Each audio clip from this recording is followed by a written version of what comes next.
Kita semua percaya saudara, Tuhan kita adalah bukan Tuhan yang berubah, amin saudara. Tuhan kita adalah Alfa dan Omega, mujizat Tuhan nyata, amin saudara. Berikan sorak-sorai bagi Tuhan. Amin. Sebelum dunia ini ada, kuasamu telah terbentang. Sepanjang sejarah manusia, tak ada yang sanggup menyangkali Kau Alfa Omega, Tuhanku luar biasa. Perbuatanmu heran, dulu sekarang selamanya.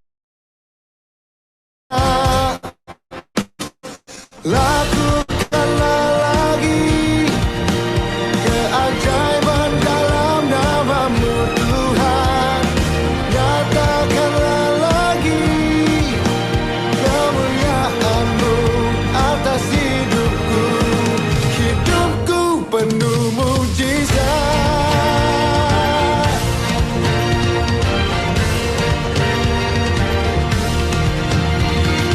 Sebelum dunia ini ada, kuasamu telah terbentang. Sepanjang sejarah manusia, tak ada yang sanggup menyangkali Kau Alfa Omega, Tuhanku luar biasa. Perbuatanmu heran, dulu sekarang selamanya. Lakukanlah lagi keajaiban dalam nama-Mu Tuhan. Nyatakanlah lagi kemuliaan-Mu atas hidupku. Hidupku penuh mujizat.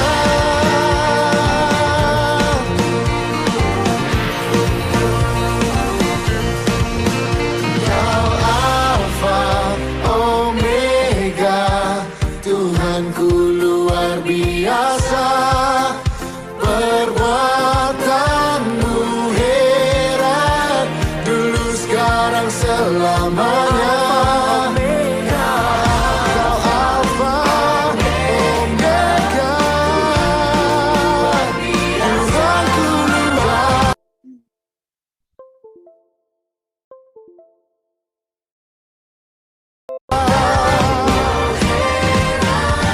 Dulu sekarang selamanya.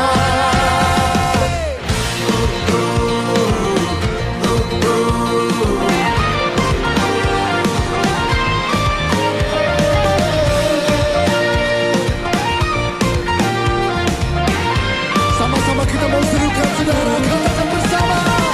Lakukanlah lagi keajaiban dalam nama-Mu Tuhan. Nyatakanlah lagi, nyatakanlah lagi.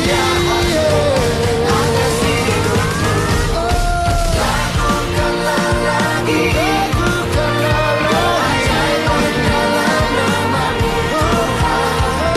Nyatakanlah lagi kemuliaan-Mu atas hidupku. Hidupku penuh mujizat.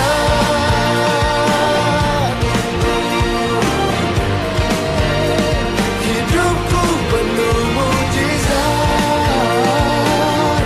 Kita mau katakan sekali lagi dengan iman.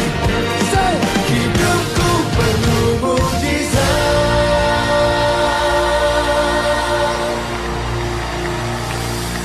Everybody, let's shout to God! Come on!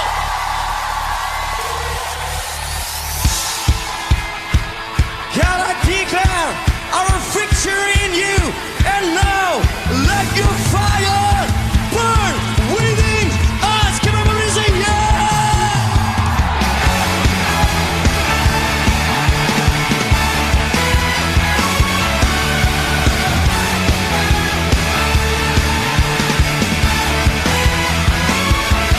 Jiwa bebas terlepas, kuasa maut telah terhembus.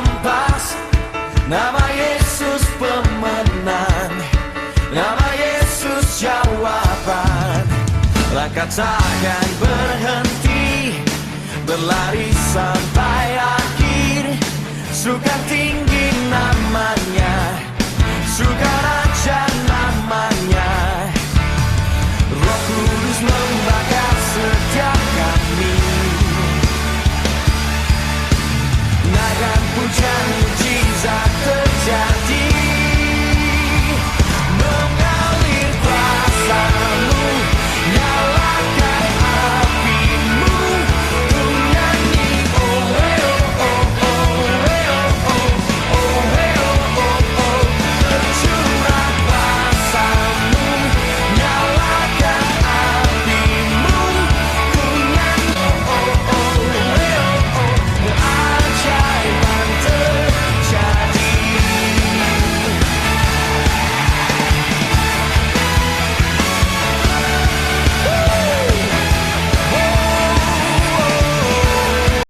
Kan berhenti berlari sampai akhir. Suka tinggi namanya, suka raja namanya.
Oke, dari on cam ya. Comeback pada ibadah Levi malam hari ini yang kita adakan setiap hari Rabu, yang tentunya hari Rabu ini hari yang kita tunggu-tunggu ya teman-teman, di mana kita dapat bertemu via Zoom untuk menyembah, memuji dan mendengarkan firman Tuhan. Dan malam hari ini kita sangat spesial karena yang menyampaikan sharing kita malam hari ini adalah Kak Teguh Pangeran Simanung Kalit. Halo Kak Teguh, bisa say hello sebentar Kak? Shalom, shalom semua.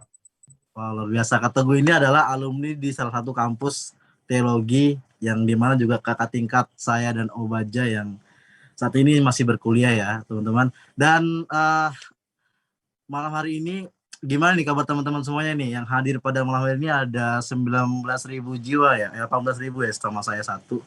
Gimana kabar teman-teman semuanya nih? Wow, pada off cam ya. Ini mungkin lagi pada siap-siap atau lagi apa nih ya? Lagi berdoa mungkin ya untuk memulai ibadah ini ya. Luar biasa sekali. Oke. Saya harap kita semua sangat tidak sabar ya untuk merasakan hadirat Tuhan, untuk mendengarkan firman Tuhan yang tentunya akan menjadi berkat buat kita anak-anak muda tentunya pada malam hari ini. Dan teman-teman, sebelum kita mulai ibadah kita masuk kepada pujian penyembahan, teman-teman sadar nggak atau sudah tahu belum tema sharing kita malam hari ini apa? Yang tahu mungkin bisa jawab di kolom chat. Dan tentunya tema ini sangat menarik ya. Saya sudah membacanya. Tema yang diberikan adalah Dia Menerimaku. Wow, luar biasa sekali kata gue. Dia Menerimaku. Singkat, padat, dan tentunya punya arti yang sangat dalam yang akan kita dengarkan nanti. So teman-teman,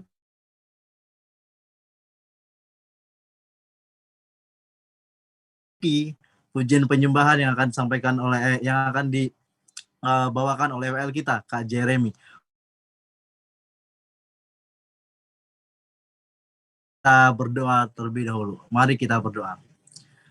Bapak, kami sangat mengucap syukur Tuhan buat penyertaan-Mu Bapak hingga malam hari ini Tuhan. Hingga hari ini kami dapat merasakan sukacita, kami dapat merasakan kesehatan, kekuatan yang daripada Engkau Bapak. Sehingga kami dapat bertemu pada malam hari Tuhan via Zoom dalam melaksanakan ibadah kami Bapak. Kami percaya Tuhan Engkau Allah Immanuel, Allah yang menyertai ibadah ini dari awal, pertengahan hingga akhir Tuhan. Kami percaya juga Tuhan Engkau pakai anak-anak-Mu Tuhan, hamba-Mu yang akan melayani pada malam ini Tuhan, dari MC, WL, pemberita firman-Mu Tuhan hingga pendoa Bapak. Hamba yakin percaya Tuhan Engkau yang akan menyertai, yang akan memimpin kami dalam melayani-Mu Bapak. Terima kasih Tuhan, terima kasih Yesus. Biarlah ibadah kami malam hari ini Tuhan dapat menjadi ibadah yang berkenan di hadapan Engkau, dan kami boleh merasakan sukacita dan kami boleh mendapatkan sesuatu yang kami boleh terapkan dalam kehidupan kami Tuhan. Terima kasih Tuhan, terima kasih Bapak. Kami siap memulai ibadah kami pada malam hari ini Tuhan, hanya di dalam nama Tuhan Yesus. Haleluya. Amin. Saya serahkan kepada WL. Puji Tuhan. Shalom semuanya. Adakah orang di sini? Shalom, shalom. Shalom. Coba dong kasih reaction-nya. Hati-hati. Biar aku lebih semangat gitu. Oke. Puji Tuhan. Mari kita angkat satu lagu. Baik, shalom Kak. Shalom juga Yoel. Kita angkat satu lagu. Lagu pujian Girang-Girang. Mungkin media.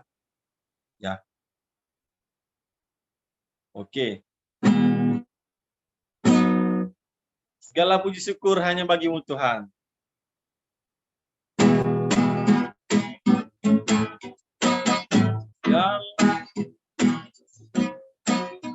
Hanya bagi sebab kau yang layak puja. Kami bersorak di nama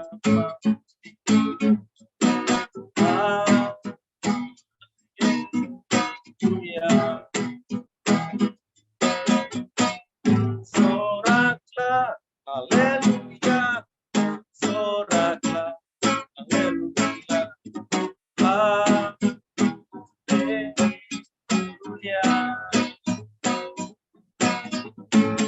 Soraklah Haleluya. Soraklah Haleluya. Haleluya. Sekali lagi ya.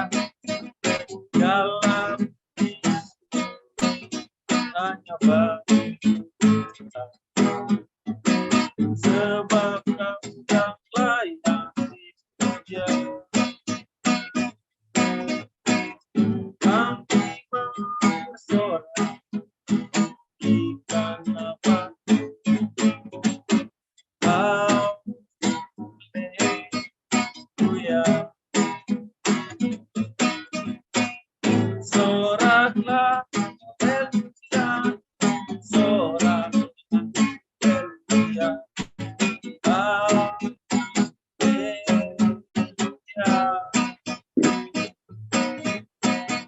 Soraklah Haleluya. Soraklah Haleluya. Haleluya.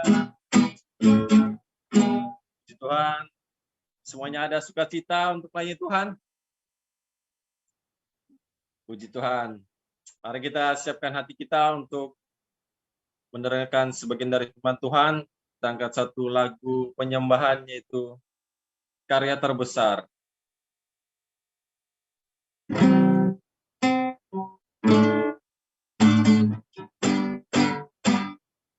Mari kita siapkan hati kita untuk menyembah Tuhan. Kasih terindah, hati yang mulia, hanya menemukan dalam Yesus. Pujian dari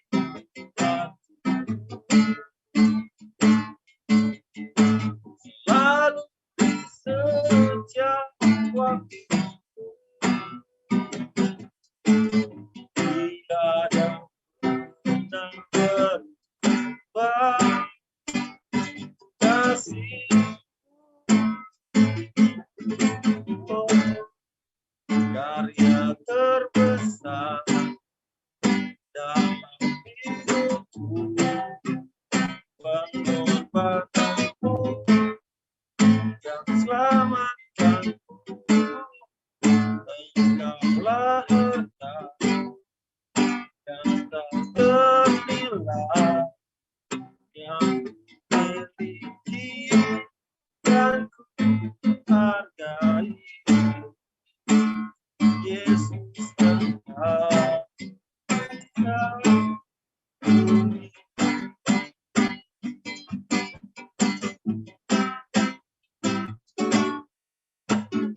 Kasih yang terindah, hati yang mulia, hanya menemukan dan Yesus. Amin. Pujian dari hati selalu di setiap waktu, tiada pernah berubah kasih. Karya terbesar dalam hidupku, pengorbananmu yang selamatkanku. Engkaulah harta yang tak ternilai yang ku miliki dan ku hargai. Yesus Engkau.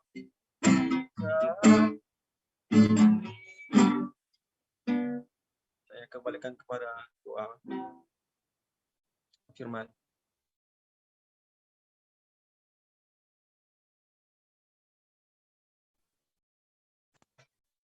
Yuk, yuk mari kita berdoa.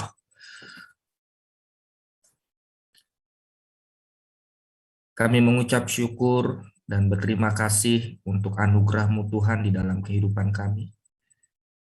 Terima kasih untuk pengorbanan-Mu di atas kayu salib yang sudah menyelamatkan setiap kami. Kalau malam ini kami anak-anak-Mu boleh datang memuji menyembah Tuhan, kami percaya semua karena kebaikan Tuhan, dan biarlah Engkau menikmati setiap pujian dan penyembahan kami malam ini. Bapa, malam ini juga kami mau duduk diam di kaki-Mu, mendengar Engkau berbicara bagi setiap kami. Sampaikan isi hati-Mu Tuhan melalui kebenaran firman yang kami dengar malam ini, sehingga firman yang kami dengar malam ini biarlah itu menguatkan iman kami, membawa kami semakin mengasihi Tuhan. Berfirmanlah Engkau Tuhan, kami siap mendengarkan firman-Mu. Di dalam nama Tuhan Yesus kami berdoa dan mengucap syukur. Haleluya. Amin. Oke, shalom. Shalom. Halo. Ya. Halo. Salam. Ya, shalom, shalom semua. Iya. Eh, Pertama-tama saya mengucapkan terima kasih untuk kesempatan yang diberikan kepada saya. Ini untuk kesekian kalinya ya, saya menyampaikan firman Tuhan di Komsel ini. Dan saya lihat ada wajah-wajah yang tetap setia dari awal saya menyampaikan firman di tahun 2020 kalau tidak salah ya. Waktu awal-awal Komsel ini berdiri sampai sekarang masih ada orang-orang yang setia, puji Tuhan. Ini saya percaya ini perjuangan yang luar biasa gitu ya buat setiap pengurus, karena waktu awal-awal itu pasti banyak yang ikut karena masih pandemi ya. Sekarang kan sudah serba onsite, banyak yang sudah tidak tertarik untuk ikut ibadah online gitu ya. Tapi saya lihat di sini masih banyak yang hadir, puji Tuhan. Dan hari ini kita akan belajar bersama-sama firman Tuhan malam ini. Mungkin bisa ditampilkan slide-nya.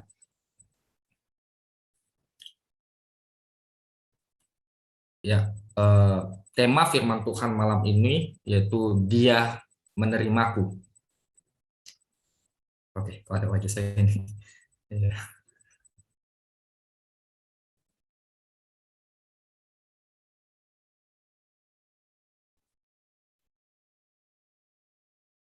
Bisa ditampilkan lebih besar. Oke, masih ini ya. Oke teman-teman, tema firman Tuhan pada malam ini yaitu Dia menerimaku. Saya percaya bahwa setiap kita yang hadir malam ini, yang hadir di Zoom ini, pasti setiap kita ingin merasakan yang namanya penerimaan, gitu ya. Waktu kita bergabung di sebuah komunitas, kita bergabung di sebuah organisasi, maka yang ingin kita rasakan yaitu kita diterima, gitu ya. Sama seperti juga ketika kita mengungkap perasaan orang, maka yang kita harapkan kita diterima. Ya mungkin bisa di mute.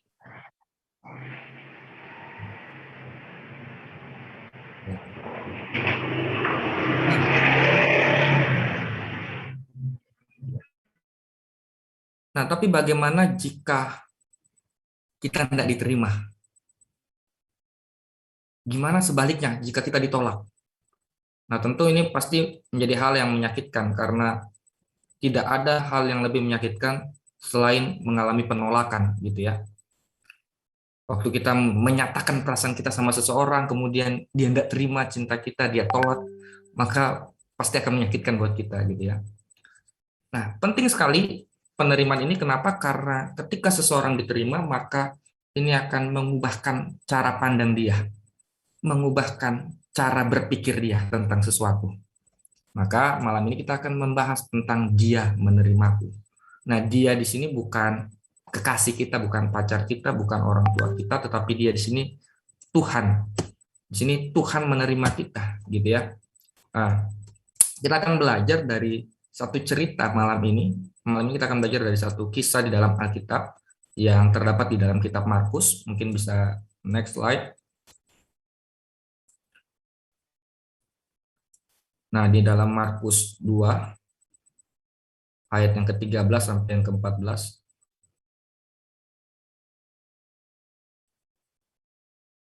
Ya, keluar lagi ya. Oke. Oke, mungkin satu orang bisa baca Markus 2 ayat 13 sampai 14 sambil slide-nya ditampilkan.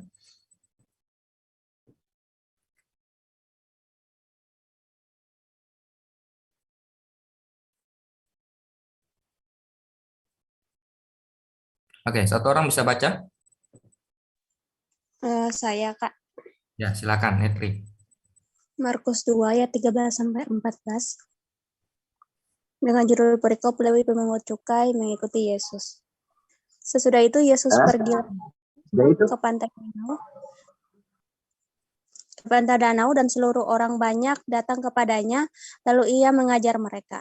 Kemudian ketika ia berjalan lewat di situ, ia melihat Lewi anak Alfeus duduk di rumah cukai, lalu ia berkata kepadanya, "Ikutlah aku." Maka berdirilah Lewi lalu mengikuti dia. Oke, terima kasih Netri. Ya, Kak. Teman-teman, ini sebuah kisah yang menarik. Nah, kan ini Komsel juga namanya Komsel generasi Lewi gitu ya. Jadi kita belajar malam ini dari Lewi gitu ya, keturunan Lewi. Dikatakan gini, sesudah itu Yesus pergi lagi ke pantai danau dan seluruh orang banyak datang kepadanya. Lalu ia mengajar mereka, kemudian ketika ia berjalan lewat di situ, ia melihat Lewi, anak Alfeus duduk di rumah cukai, lalu ia berkata kepadanya, ikutlah aku. Maka berdirilah Lewi lalu mengikuti dia. Nah, Lewi ini adalah seorang pemungut cukai, jadi ia bekerja untuk kekaisaran Romawi pada saat itu, gitu ya. Kemudian kalau kita baca di dalam Markus 2 ayat 13 sampai 14, maka kita ketahui bahwa kemudian disebut sebagai Matius Lewi ini ya. Kalau di dalam kitab Matius, Lewi dalam cerita ini disebut Matius gitu ya. Jadi adalah seorang keturunan Lewi yang bekerja sebagai pemungut cukai, di mana pemungut cukai itu disejajarkan dengan pekerjaan perempuan sundal pada saat itu. Nah, tetapi menariknya begini, keturunan Lewi itu harusnya berada di bait Allah, gitu ya. Harusnya berada di bait Allah. Tetapi kalau kita baca di dalam kitab Markus 2 ini tadi, kita lihat bukan melayani di bait Allah, tetapi dia malah duduk di rumah cukai, menjadi pemungut cukai. Dan apa yang dilakukan oleh Matius ini tentu membuat dia dibenci oleh orang-orang sebangsanya. Kenapa? Karena yang pertama, pemungut cukai itu biasanya memungut lebih dari kemampuan rakyat, melebihi kemampuan rakyat. Ini yang pertama. Kemudian yang kedua, karena Matius ini adalah keturunan Lewi, di mana yang seharusnya melayani di bait Allah, tetapi malah menjadi pemungut cukai, bekerja untuk kekaisaran Romawi. Maka dia dibenci oleh orang-orang sebangsanya. Tetapi yang menariknya, waktu Yesus ada di sana, dia tidak ikut membenci Matius ini. Dia tidak ikut membenci keturunan Lewi ini. Tetapi dia malah berkata, ikutlah aku.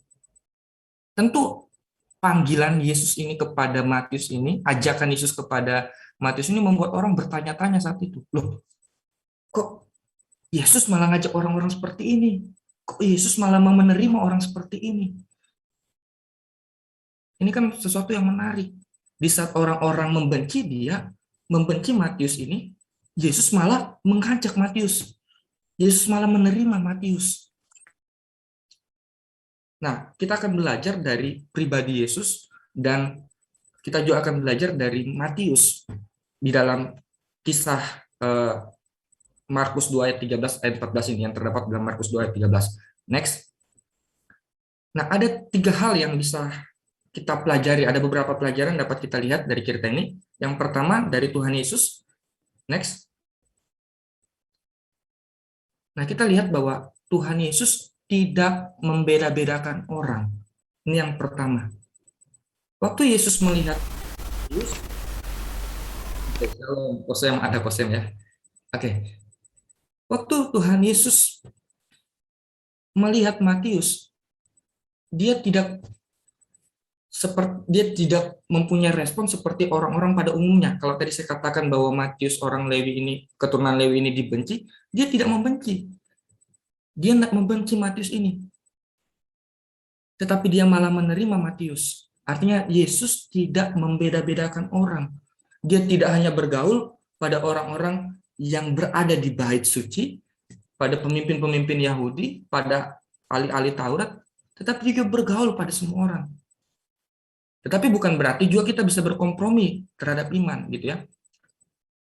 Jadi dari kisah ini kita bisa melihat bahwa Tuhan Yesus saja tidak membeda-bedakan orang, tetapi kenapa kita pengikut Tuhan Yesus seringkali kita membeda-bedakan. Seringkali kita memilih-milih. Benar bahwa pergaulan, kualitas hidup kita ditentukan dari siapa kita bergaul. Tetapi kalau kita tidak membuka diri kepada orang-orang yang terbuang, kepada orang-orang di luar sana yang mungkin kehidupannya hancur-hancuran, bagaimana mereka bisa mengenal Kristus? Jangan kita menjadi orang-orang Kristen yang selalu kumpul di dalam gereja terus, yang hanya hebat di dalam gereja, yang hanya kumpul dengan terang, sesama terang, gitu ya. Kita kan anak Tuhan itu terang dunia katanya kan. Kita berkumpul dengan orang-orang yang penuh dengan terang juga, ya silau. Kita tidak terlalu berdampak. Contoh misalnya lampu menyala, kita nyalakan lilin, maka lilin itu tidak terlalu berdampak karena ada lampu yang menyala. Nah, tetapi ketika gelap dan kemudian lilin itu dinyalakan, maka lilin yang kecil itu akan memberi dampak.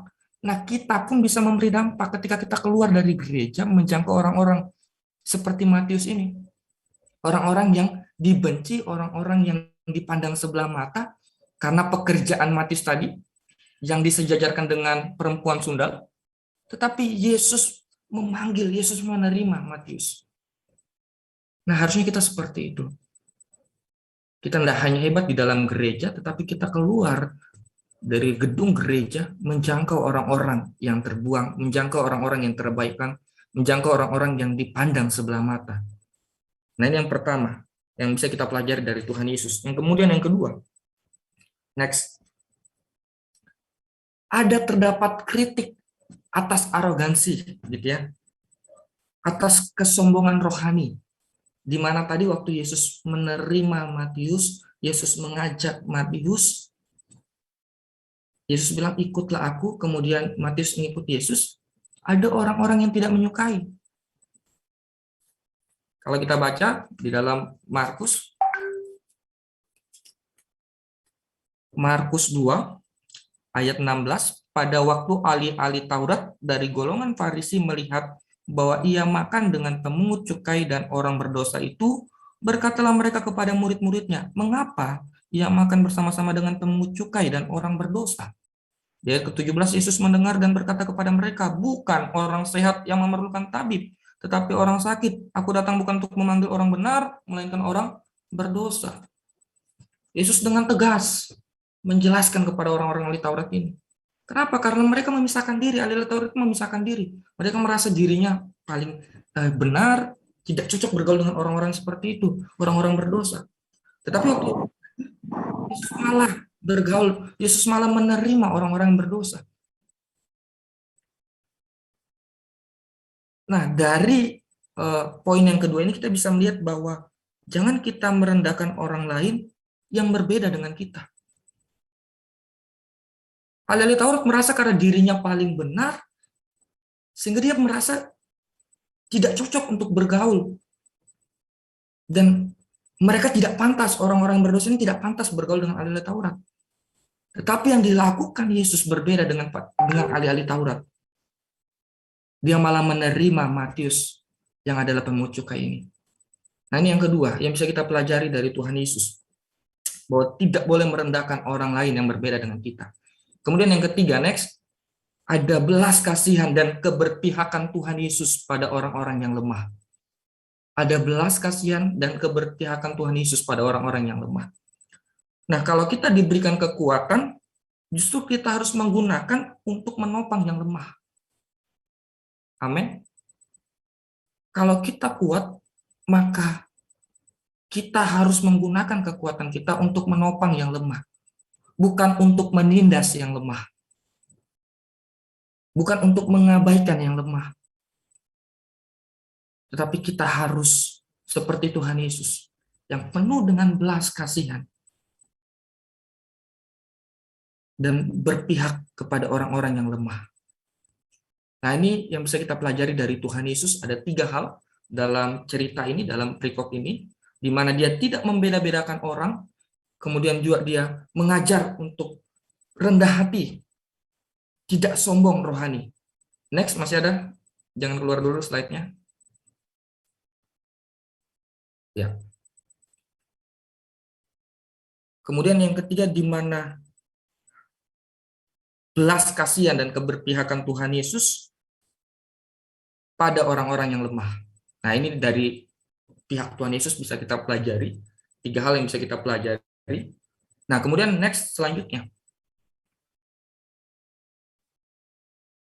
Nah, yang selanjutnya dari pihak Matius. Gitu ya, kalau tadi dari pihak Tuhan Yesus kita bisa pelajari 3 hal. Dari pihak Matius, apa yang dilakukan oleh Matius ketika dia diterima oleh Tuhan Yesus, ketika dia menerima ajakan Tuhan Yesus? Ketika dia mendengar ajakan Tuhan Yesus, yang pertama dia meresponi panggilan Tuhan. Ini yang dilakukan oleh Matius, keturunan Lewi. Dia meresponi panggilan Tuhan. Nah, bagaimana dengan kita ketika kita mendapatkan ajakan dari Tuhan Yesus? Apa respon kita terhadap panggilannya? Apakah kita berkata, "Ya Tuhan, aku mau ikut"? Kalau kita lihat tadi di dalam Markus 2 ayat 14, kemudian ketika ia berjalan lewat di situ, ia melihat Lewi anak Alfeus duduk di rumah cukai, lalu ia berkata kepadanya, "Ikutlah aku." Maka berdirilah Lewi lalu mengikuti dia.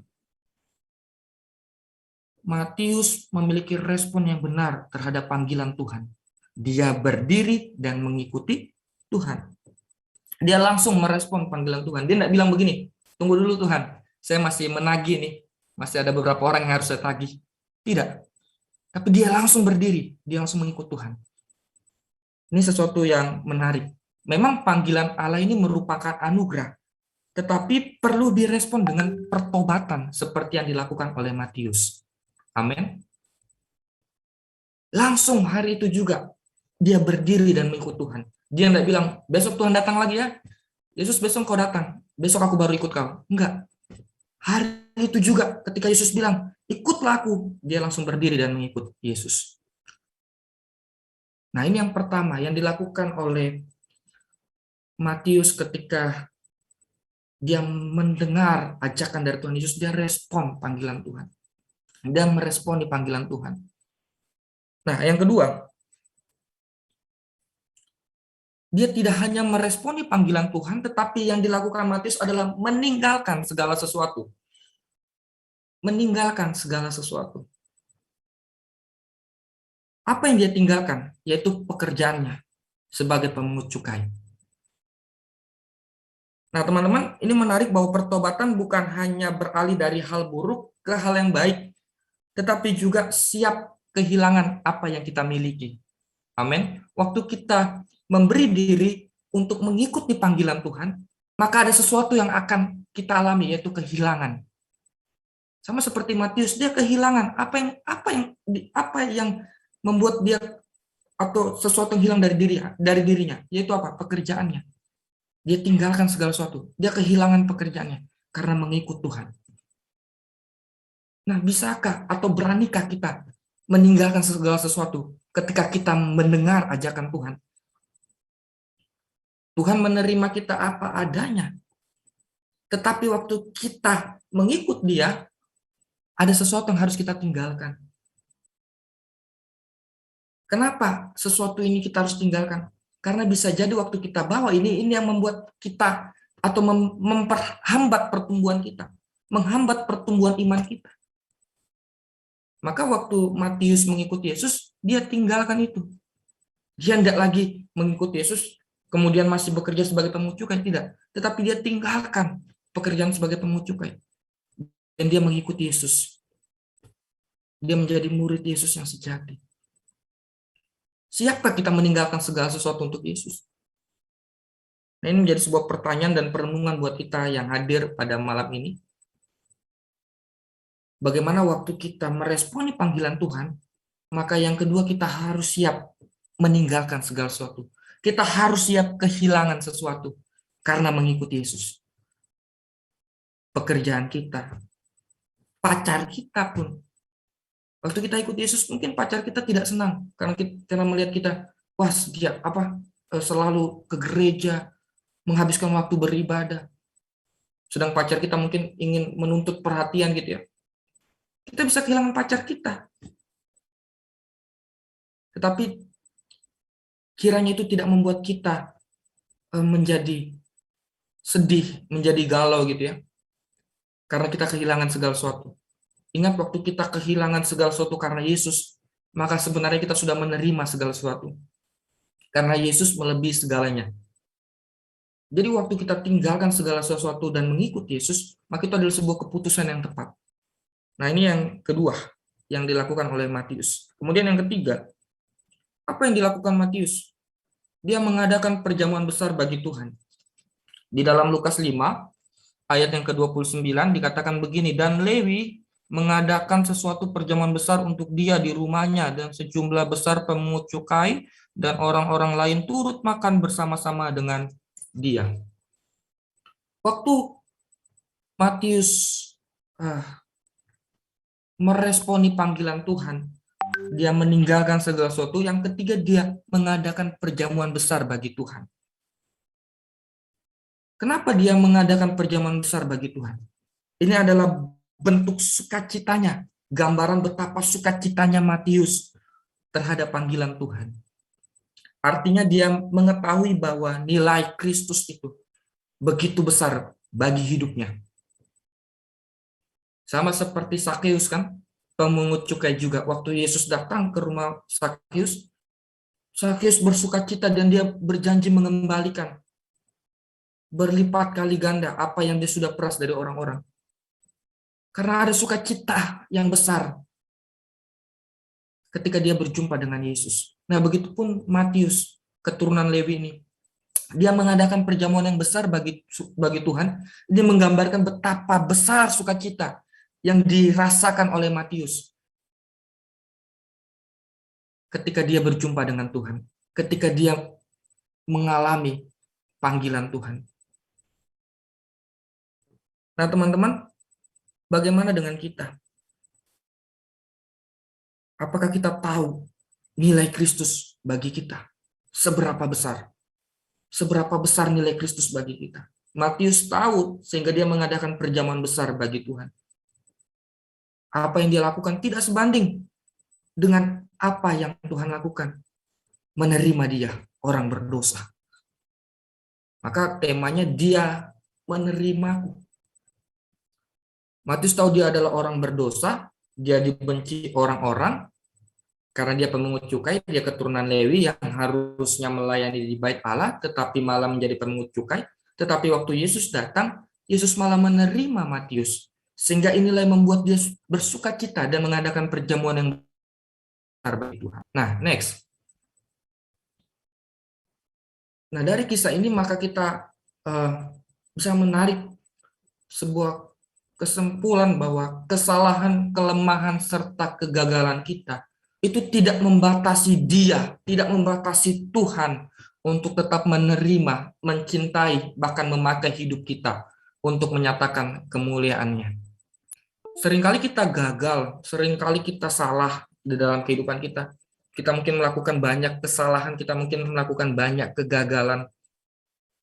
Bahkan mungkin dalam hidup kita seringkali lemah, seringkali kita melukai perasaan Tuhan. Tetapi yang harus kita ingat bahwa itu tidak membatasi Tuhan untuk tetap menerima, mencintai, bahkan memakai hidup kita. Waktu kita mau meresponi dengan benar seperti yang dilakukan oleh Matius, maka Tuhan akan pakai hidup kita untuk menyatakan kemuliaan namanya. Yang menjadi pertanyaannya, waktu Tuhan menerima kita, bagaimana respon kita terhadap panggilannya? Dia menerima kita dengan segala kelemahan kita, dengan segala kesalahan kita, dengan segala kegagalan kita. Dia menerima kita apa adanya, tetapi dia tidak menjadikan kita apa adanya. Nah, bagaimana caranya supaya waktu kita ada di tangannya, kita menjadi orang-orang berkualitas? Itu kita harus punya respon yang benar, seperti Matius. Meresponi panggilan Tuhan, meninggalkan segala sesuatunya. Tidak lagi hidup dengan manusia lama. Matius waktu dia meresponi panggilan Tuhan, dia tinggalkan manusia lamanya. Dia tinggalkan profesinya, pekerjaannya, pemungut cukai. Dia tinggalkan itu. Dan dia mau dibentuk oleh Tuhan. Nah, bagaimana dengan kita? Harusnya kita menjadi orang-orang yang ketika tahu Tuhan telah menerima kita, kita harus memiliki respon yang benar. Saya percaya setiap kita yang hadir di Zoom malam ini, ada 41 orang, kita pernah melakukan kesalahan, kita pernah melakukan kegagalan, kita pernah melakukan banyak hal yang melukai perasaan Tuhan. Tetapi ingat, itu tidak membatasi Tuhan untuk tidak menerima kita. Dia tetap menerima kita. Dia tetap mencintai kita. Tetapi yang menjadi pertanyaannya bagaimana respon kita? Bagaimana kitanya? Gitu ya. Dia mau menerima kita. Tetapi bagaimana dengan kita? Apakah kita meresponi panggilannya? Nah, biarlah firman Tuhan malam ini menjadi perenungan buat kita, bahwa serusak apapun hidup kita, sehancur apapun hidup kita, waktu kita memberi diri untuk dibentuk oleh Tuhan, maka Dia akan menerima kita. Sama seperti cerita anak yang bungsu yang hilang, waktu dia sudah hancur-hancuran, dia menyadari keberadaannya, bahwa dia orang yang berdosa, dia sudah berdosa terhadap Bapa dan terhadap surga, dia datang kepada Bapa. Dia datang kepada Bapa. Dan apa yang dilakukan oleh Bapaknya? Bapaknya menyambut dia, memeluk dia. Demikian pula juga dengan Tuhan. Sehancur apapun kita, serusak apapun hidup kita, waktu kita datang kembali kepada Tuhan, Dia tetap menyambut kita. Akan ada kesempatan kedua, kesempatan ketiga yang Tuhan berikan untuk kita. Tetapi ada waktu di mana kesempatan ini tidak diberikan lagi kepada kita, yaitu ketika kita dipanggil pulang, yaitu ketika kita sudah dipanggil pulang ke rumah Tuhan. Tidak ada lagi kesempatan. Jadi selama kita masih hidup, masih ada kesempatan yang diberikan kepada kita. Masih ada kesempatan yang diberikan kepada kita untuk kita datang kepada Tuhan. Yuk kembali, karena Tuhan menerima kita. Jangan merasa, sudah hancur-hancuran Kak, hidupku sudah rusak. Tidak mungkin lagi Tuhan menerima, aku sudah tidak layak. Ya memang, siapa yang layak? Setiap kita yang hadir di tempat ini, kita tidak layak. Tetapi Tuhan melayakkan kita. Tuhan yang menguduskan kita. Tuhan menerima kita. Yang harus kita miliki adalah respon yang benar. Datang kepada Tuhan. Terbuka. Dan waktu kita menyadari siapa kita, siapa diri kita, waktu kita menyadari siapa Tuhan yang sebenarnya, kita akan menyadari siapa diri kita yang sebenarnya. Nah, Matius menyadari ini. Dia tahu yang berbicara di depannya bukan sembarang manusia. Maka dia tinggalkan segala sesuatunya. Kalau hanya manusia biasa, saya yakin Matius tidak akan tinggalkan pekerjaannya, profesinya sebagai pemucukai. Tetapi karena dia tahu yang berbicara di depannya adalah orang yang berkuasa, maka dia mau mengikuti Yesus. Dan dia meninggalkan segala sesuatunya. Nah, kiranya firman Tuhan malam ini, biarlah itu menjadi perenungan buat kita, bagaimana Tuhan menerima kita. Dia tidak membeda-bedakan orang. Dia datang untuk orang yang berdosa. Dia datang untuk semua orang, bukan hanya untuk orang-orang tertentu, bukan hanya untuk suku-suku tertentu, tetapi untuk semua orang. Yang menjadi masalahnya bagaimana dengan kita. Yang menjadi masalahnya bagaimana dengan kita, respon kita terhadap panggilan Tuhan. Nah, demikian firman Tuhan. Mari kita berdoa.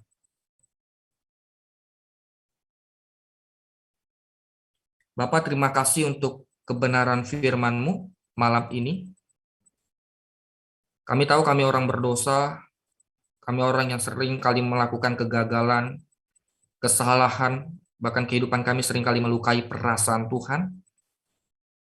Tapi satu hal yang kami ketahui, bahwa Tuhan selalu memberikan kami kesempatan untuk kami kembali kepada Tuhan. Tuhan menerima kami apa adanya, tetapi Tuhan tidak membiarkan kami apa adanya. Terima kasih untuk kasih-Mu yang tulus, untuk kasih-Mu yang selalu nyata dalam kehidupan kami, Bapa. Ajar kami untuk seperti Matius memiliki respon yang benar terhadap panggilan Tuhan, untuk meninggalkan segala sesuatu, rela kehilangan hak kami demi mengikuti Yesus. Terima kasih Bapa untuk firman-Mu, materaikan di hati setiap kami, anak-anak-Mu yang telah mendengar firman-Mu, biarlah diberkati, dikuatkan. Di dalam nama Tuhan Yesus, kami berdoa dan mengucap syukur. Haleluya. Amin. Ya, saya serahkan pada moderator. Oke, amin. Sebelumnya thank you banget buat hambanya Kak Teguh. Dengan firman Tuhan yang sudah kita dengarkan tadi, teman-teman, tentunya sangat memberkati saya pribadi dan saya yakin teman-teman juga semuanya yang hadir malam hari ini. Dan saat ini kita akan membuka sesi tanya jawab ya. Ada dua pertanyaan yang mungkin teman-teman selama sharing ada terlintas kayak sesuatu yang ingin teman-teman tanyakan nih kepada pembicara kita. Oke, teman-teman yang mau bertanya boleh lewat via chat atau mungkin mau open mic juga bisa. Silakan teman-teman yang mau bertanya. Oke, di sini ada yang raise hand, Evan Limong. Oke, Evan, mau bertanya, Evan? Iya, Kak. Oke, siap. Evan, silakan, Evan. Oke, sebelumnya thank you kepada Kak Leo untuk mempersilahkan Evan untuk bertanya.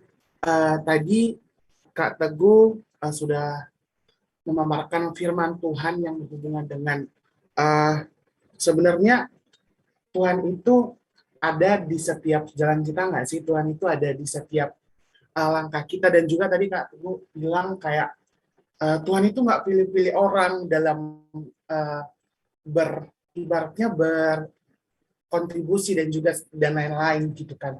Dan juga Tuhan itu nggak bilang kalau kita itu nggak layak kan. Jadi yang mau saya tanyakan ke Kak Teguh gitu kan, kayak ini biasa diskusi aja sih Kak.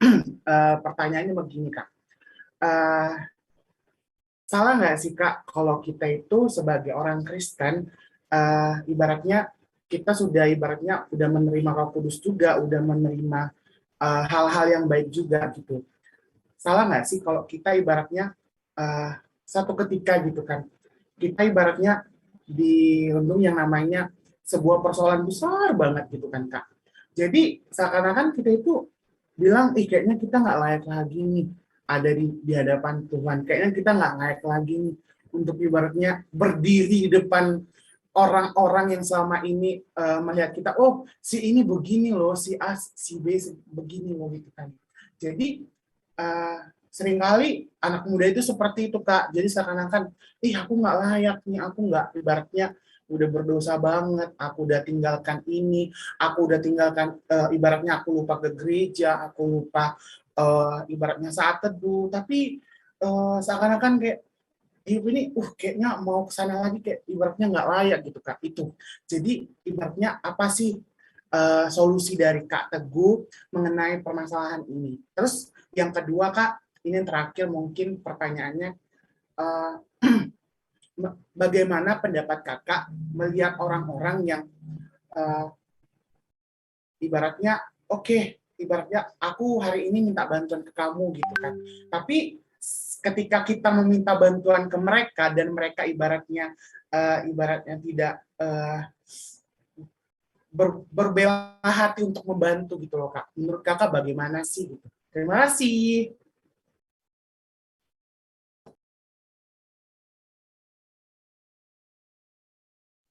Oke, ini langsung saya jawab atau gimana?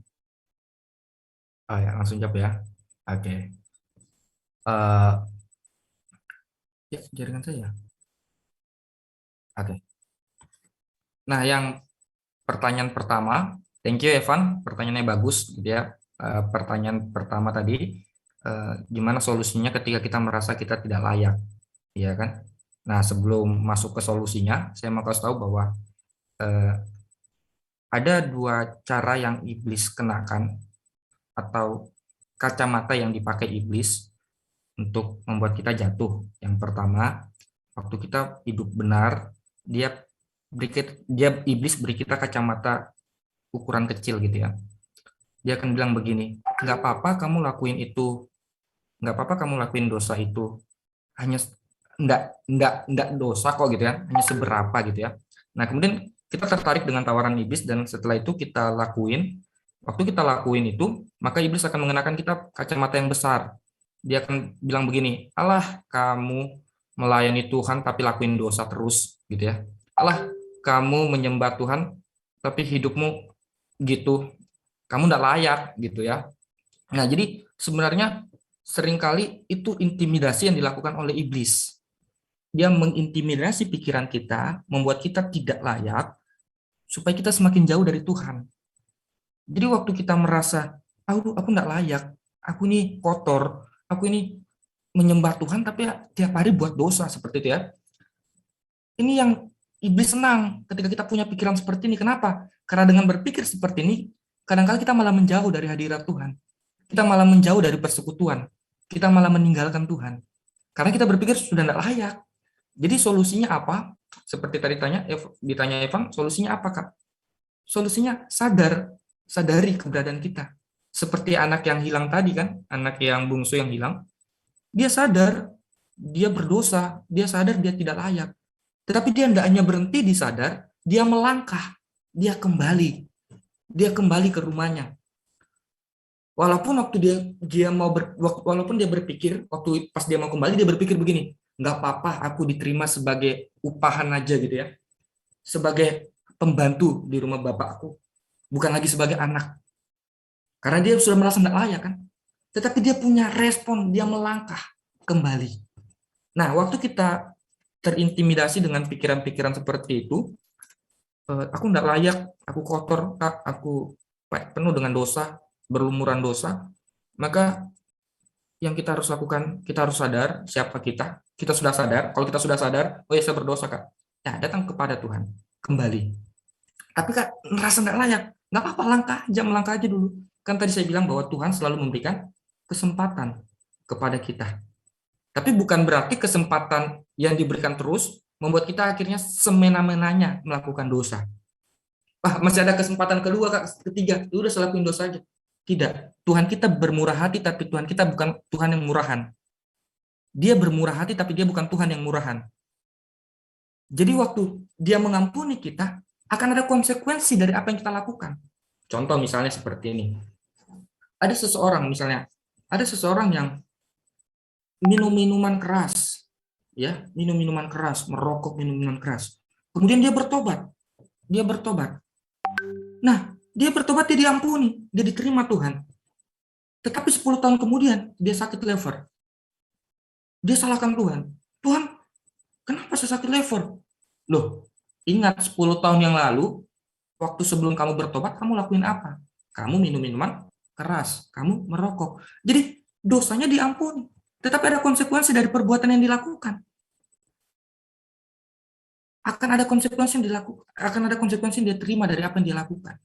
Jadi bukan berarti karena diberikan kesempatan, Tuhan itu maha pengampun, seenak-enaknya kita enggak. Nah, tapi waktu kita juga mengalami hal seperti itu tadi, kita ngalamin merasa terintimidasi dengan iblis, merasa tidak layak, merasa kotor. Jangan menjauh dari hadirat Tuhan. Justru waktu kita menjauh dari hadirat Tuhan, kita malah semakin jauh, semakin terperosok. Kembali ke Tuhan, dekat dengan Tuhan. Ini yang pertama ya. Kemudian yang kedua, tadi kurang jelas ya pertanyaan yang kedua, apa? Kalau teman-teman kita bantu kita, gimana Evan? Pertanyaan kedua, sorry bisa diulang. Pertanyaannya gini Kak, kan kita ini minta bantuan ke teman kita kan kembali lagi ke yang Kakak sampaikan tadi, kita punya yang namanya mengasihi kan. Jadi ibaratnya kita minta bantuan ke teman kita, kamu bisa nggak hari ini kayak gini. Jadi ibaratnya contoh bisa kan dijawabkan pada akhir berikutnya kembali nih kayak ibaratnya timbal balik gitu. Boleh nggak aku minta tolong? Bukan berarti kita kayak ibaratnya membalas kebaikan dia gitu kan. Tapi ibaratnya seenggaknya gitu kan kita itu saling membantulah dalam hal-hal yang baik, dalam hal-hal yang positif gitu kan. Jadi maksudnya waktu kita meminta bantuan, orang itu meminta bantuan kita kembali gitu. Iya, betul. Nah, jadi saya selalu tekankan kepada orang-orang, teman-teman saya, termasuk adik-adik tingkat saya gitu ya, Obaja, Leo ini adik-adik tingkat saya selalu tekankan bahwa waktu kita menolong seseorang, maka jangan dalam rangka membalas budi atau menaruh budi, gitu ya. Jangan dalam rangka membalas budi atau menaruh budi. Begitupun sebaliknya, waktu kita ditolong juga. Nah, jadi Kak, kalau misalnya saya kan ditolong, terus saya lihat dia kesusahan, saya mau menolong dia karena dia pernah menolong saya, itu salah nggak Kak? Nah, itu berarti kita dalam rangka membalas budi. Nah, waktu misalnya saya tolong, walaupun dia pernah tolong saya, karena dia tolong saya, tapi saya menolong dia bukan karena dia pernah tolong saya, tetapi karena sifat saya sebagai anak-anak Tuhan yang harus saling tolong-menolong. Jadi waktu kita melakukan perbuatan baik, itu bukan karena dalam rangka kita menaruh budi atau membalas budi, tetapi karena kita anak-anak Tuhan yang harus melakukan kebaikan. Seperti Tuhan Yesus tadi berbelas kasih kan terhadap orang-orang lemah. Demikian pula juga kita anak-anaknya. Kan kita selalu bilang saya anak Tuhan Yesus. Nah, kalau kita anak Tuhan Yesus, maka kita harus punya karakter-karakter Bapa itu, sifat-sifat yang dimiliki oleh Bapa kita, Tuhan Yesus. Di mana dia penuh belas kasih terhadap yang lemah. Kita pun juga seperti itu, tanpa mengharapkan balasan. Jadi, waktu kita melakukan kebaikan bukan dalam rangka menaruh budi, maksudnya menaruh budi itu seperti ini. Saya bantu Om Baja deh. Saya bantu Om Baja supaya nanti kalau saya kesusahan, Om Baja bisa bantu saya. Nah, itu menaruh budi. Bukan dalam rangka seperti itu. Tetapi waktu saya bantu Om Baja, karena benar-benar ini karakter saya sebagai anak Tuhan yang harus saling tolong-menolong. Seperti itu. Nah, ini yang seringkali gagal dipahami oleh orang-orang Kristen karena kelihatannya bagus dalam rangka balas budi gitu ya. Kacang tidak lupa kulitnya gitu ya. Kacang tidak lupa kulitnya. Kalau kacang lupa kulitnya itu kan berarti tidak balas budi gitu ya. Kacang tidak lupa kulitnya ya.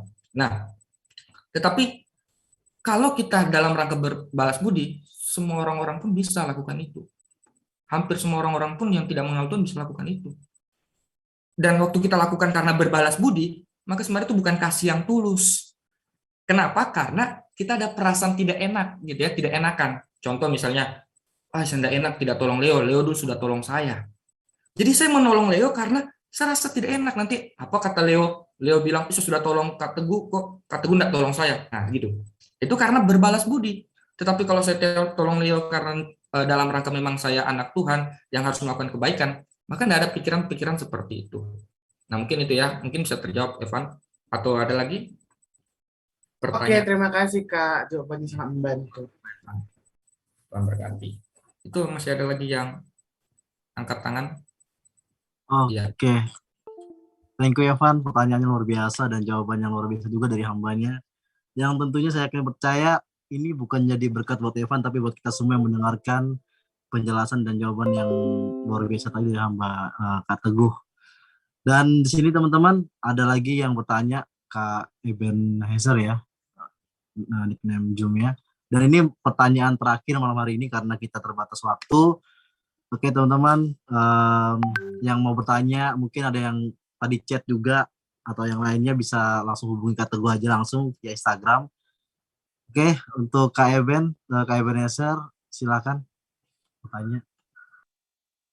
Oke, shalom. Aku rasa nggak asing lagi ya suaraku ya. Oke, untuk teman-teman yang belum kenal bilang. Oke, itu Ebenezer tuh nama komunitas ya, nama aku Ana. Di sini aku mau bertanya, aku mau bertanya dengan penjelasan bahkan ada 3 poin dari pihak Tuhan Yesus dan ada 3 poin dari pihak Matius. Di sini saya mau bertanya dari pihaknya Matius karena ini adalah menjadi ciri khas kita juga sebagai orang-orang percaya yang sebenarnya mau dengan siap rela hati untuk melayani Tuhan, tetapi seringkali kita gagal sebagai orang-orang percaya di situ.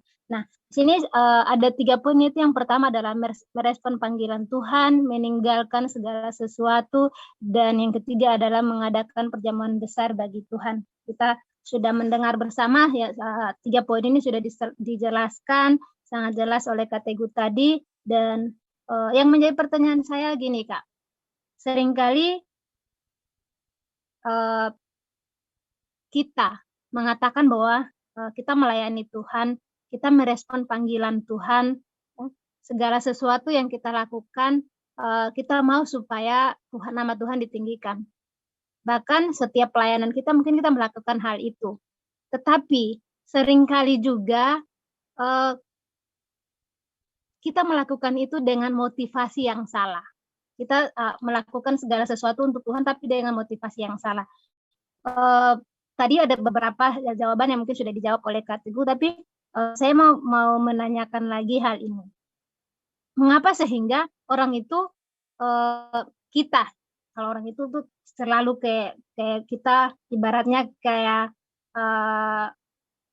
memberikan beban kepada orang lain, jadi semua pertanyaan tuh ke orang lain gitu ya. Kasih khusus untuk kita aja, kita semua yang hadir pada malam hari ini gitu. Seringkali kita merespon panggilan Tuhan, tetapi ada motivasi. Oh, saya mau pelayanan, tapi kalau misalnya pelayanannya nggak sesuai dengan apa yang aku inginkan, ya sudahlah, tunggu dulu, kasih kesempatan kepada orang lain. Jadi kita pelayanan karena pilih-pilih. Kalau memang itu tidak sesuai dengan keinginan kita nggak usah pelayanan dulu, kasih kesempatan kepada yang lain dulu gitu. Jadi seolah-olah kita mau pelayanan supaya orang melihat kita mau pelayanan supaya orang tahu bahwa oh kita tuh hebat, oh kita tuh bisa. Nah, bagaimana supaya kita bisa mengatasi hal itu terjadi pada diri kita atau pada sesama teman-teman sekerja alani, supaya takutnya nanti kita bisa menegur yang teman yang lain, tapi kita sendiri belum tahu kita tuh salahnya di mana, kita tuh motivasinya seperti apa. Itu sih Kak, pertanyaan dari aku. Terima kasih, Tuhan Yesus memberkati.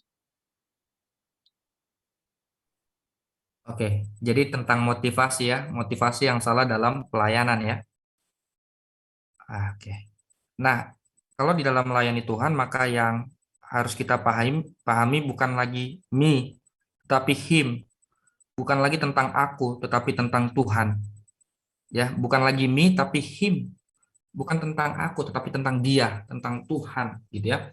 Jadi memang tidak bisa dipungkiri bahwa di dalam pelayanan pun seringkali kita punya motivasi-motivasi yang salah. Misalnya kita melayani karena ingin mencari pengakuan, kita melayani karena ingin mencari keuntungan, ya kan? Apalagi di kota-kota yang besar gitu ya, sekali melayani lumayan gitu ya, ya kan Kosem, ya kan Kosem ketawa-ketawa ya, iya karena Kosem lagi di Jakarta gitu ya. Nah sekali melayani banyak dapatnya. Nah inilah yang membuat kadang-kala motivasi pelayan Tuhan itu salah gitu ya, membuat kita salah, kehilangan arah dalam pelayanan. Kita mulai memiliki motivasi-motivasi yang salah. Nah, bagaimana caranya supaya kita kembali untuk memiliki motivasi yang benar? Yang pertama bahwa kita harus sadar bahwa apa yang kita lakukan ini bukan lagi tentang kita, bukan lagi tentang saya, tetapi tentang Tuhan tadi kan. Bukan me tapi him gitu ya, tentang dia yang sudah mati untuk saya gitu ya. Jadi saya percaya kalau kita menghayati kehadiran Allah, menghayati pengorbanan Allah, maka saya percaya apa yang kita lakukan sebenarnya kita rasa tidak akan sebanding dengan apa yang Yesus lakukan di atas kayu salib, gitu ya. Nah, misalnya kita melayani karena sebuah keuntungan, kita melayani karena mau mencari sebuah keuntungan, maka saya percaya kalau kita menghayati pengorbanan Yesus, kita akan merasa betapa hinanya kita melayani karena untuk apa? Hanya karena sebuah upah, hanya karena untuk mencari keuntungan, gitu ya. Kita memang seorang pekerja layak mendapat upah, tetapi seorang hamba Tuhan kalau motivasinya hanya karena uang, karena mencari keuntungan, maka itu betapa hinanya dirinya gitu ya. Kenapa saya bilang betapa hinanya? Karena harusnya dia menyadari Yesus sudah mati di atas kayu salib dengan cuma-cuma gitu ya. Maksudnya gratis keselamatan diberikan, anugerah yang diberikan itu. Kita nggak bisa masuk surga dengan banyaknya perbuatan yang kita lakukan, tidak bisa. Hanya Yesus yang bisa menyelamatkan kita, dan kita sudah menerima itu dengan gratis. Masa kita melayani Tuhan hitung-hitungan, kan itu yang pertama. Nah, atau mungkin mencari pengakuan. Nah, waktu kita melayani karena mencari pengakuan, maka solusi yang terbaik adalah, nah ya benar, melayani itu pengabdian bukan pencarian, betul. Melayani itu adalah pengabdian bukan pencarian. Melayani itu sebuah kehormatan bukan beban ataupun paksaan gitu ya. Atau lagi mencari keuntungan gitu ya, bukan. Tetapi itu adalah sebuah kehormatan. Dan waktu kita melayani Tuhan, harusnya kita bukan mencari pengakuan dari manusia. Harusnya bukan mencari pengakuan. Nah, tetapi kenapa seringkali kita melayani kemudian kayak ingin diakui gitu ya, saya percayalah setiap mungkin kita yang pernah melayani Tuhan ada rasa seperti itu ya. Waktu kita WL, waktu kita pimpin pujian, kita ingin respon orang setelah kita memimpin pujian, kita ingin respon orang, wah keren ya WL-nya, terima kasih ya, pujiannya memberkati gitu ya. Atau mungkin pemain musik, wah keren ya main musiknya gitu ya. Kita ingin mendapatkan kata-kata seperti itu. Nah, waktu kita masih menginginkan hal seperti itu, sesungguhnya kita masih mencari pengakuan buat diri kita. Jadi apa yang kita lakukan sebenarnya bukan untuk Tuhan, tetapi untuk kita. Nah, ini yang saya bilang tadi, bukan me lagi, tetapi him. Bukan lagi tentang aku, tetapi tentang Tuhan. Itu yang harusnya kita pahami. Jadi sebelum kita melayani, konsep pelayanan di dalam pikiran kita harus tentang Tuhan. Semua harus tentang Tuhan, bukan tentang kita lagi.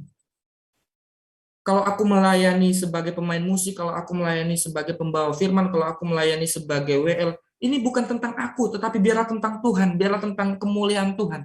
Biarlah Tuhan saja yang dipermuliakan, bukan lagi aku. Nah, ini harusnya. Jadi, menurut saya, sebelum kita melayani, kita harus punya konsep yang matang. Dan pelayanan itu untuk apa? Untuk apa kita melayani? Seperti itu ya. Kita lakukan ini untuk apa sih? Untuk siapa sih? Nah, untuk Tuhan, gitu ya. Kenapa seringkali yang membuat kita punya motivasi-motivasi itu karena ini, pola pikir kita. Maka tadi saya bilang waktu orang sudah diterima Tuhan, dia akan mengalami perubahan pola pikir, perubahan cara pandang, gitu ya. Nah, jadi kalau kita sudah diterima Tuhan, harusnya kita tidak perlu lagi cari pengakuan manusia, karena kita sudah diterima Tuhan, gitu ya. Nah, biarlah ini bisa menjawab ya mungkin pertanyaannya Banser, bagaimana supaya harusnya kita sebagai pelayan-pelayan Tuhan itu memiliki motivasi yang benar dalam melayani Tuhan, yaitu kita harus punya pola pikir yang harus dibaharui. Yang melayani Tuhan bukan lagi tentang saya, tapi semua yang kulakukan tentang Tuhan, tentang semata-mata hanya untuk kemuliaan Tuhan itu. Oke. Sudah selesai ya sesi tanya jawab. Oke. Kaleo saya kembalikan. Oke, luar biasa sekali. Terima kasih Kak Teguh buat jawabannya, dan Kak Ana buat pertanyaan yang sangat memberkati kita semua tentunya di room ini. Oke, kembali lagi kita diingatkan melayani, kita fokusnya adalah untuk Tuhan, bukan untuk kita, tapi untuk Dia, Tuhan, Bapa kita di surga. Amin. Sebelum kita masuk ke sesi selanjutnya, kita akan masuk ke dokumentasi teman-teman ya. Kita akan foto bersama untuk kita bisa memiliki memori ya, kalau kita bisa flashback ke belakang nantinya. Oke, untuk dokumentasi saya serahkan kepada yang bertugas. Oke.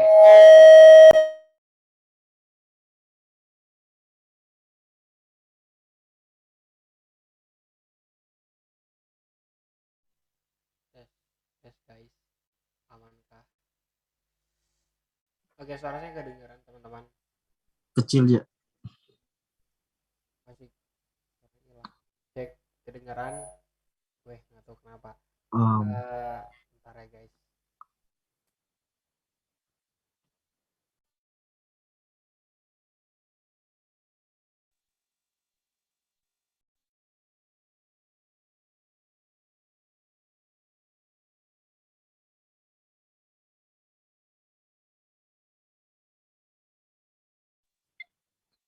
Oke, gimana? Aman ya?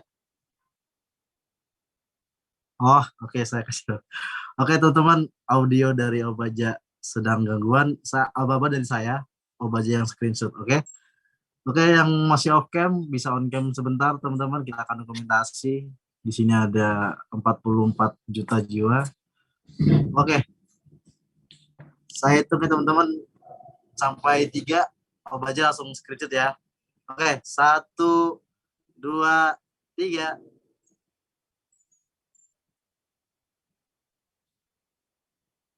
Oke, lagi kita kasih emot love ya teman-teman. Kita ramekan emot yang romantis ini. Oke, emot love. Oke, 1, 2, 3.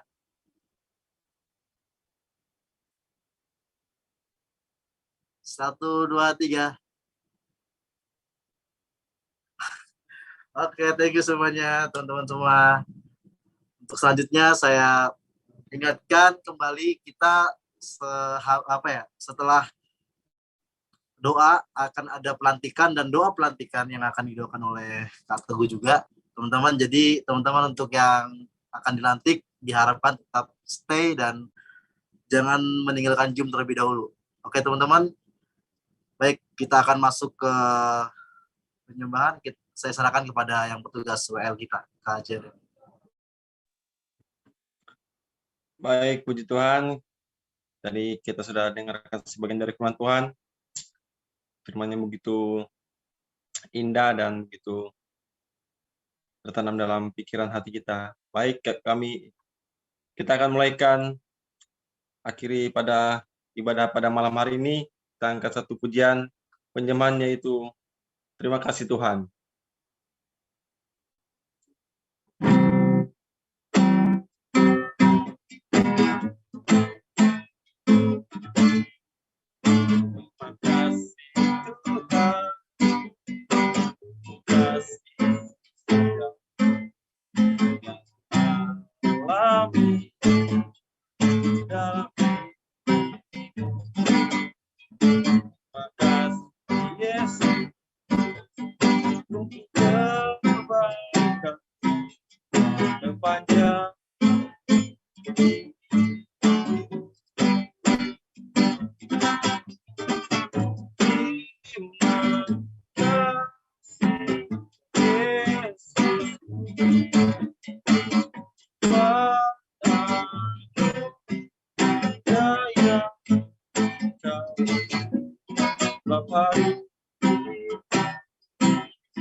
Kepada hambanya.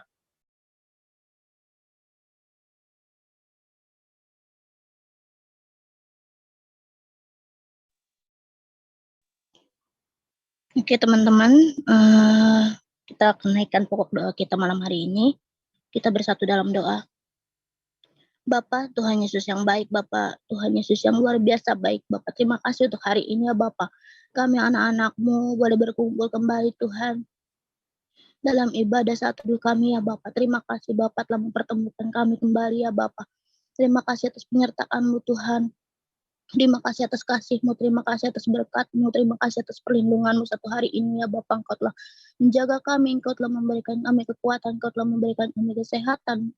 Bahkan Engkau masih memberi kami nafas kehidupannya Bapa. Terima kasih Bapa, terima kasih Yesus. Atas segala yang Engkau berikan kepada kami ya Bapa. Tuhan, sebentar kami akan menaikkan pokok doa kami ke dalam tangan-Mu ya Bapa. Untuk pertama ya Bapa, untuk bangsa dan negara kami ya Bapa, Indonesia ya Bapa Tuhan.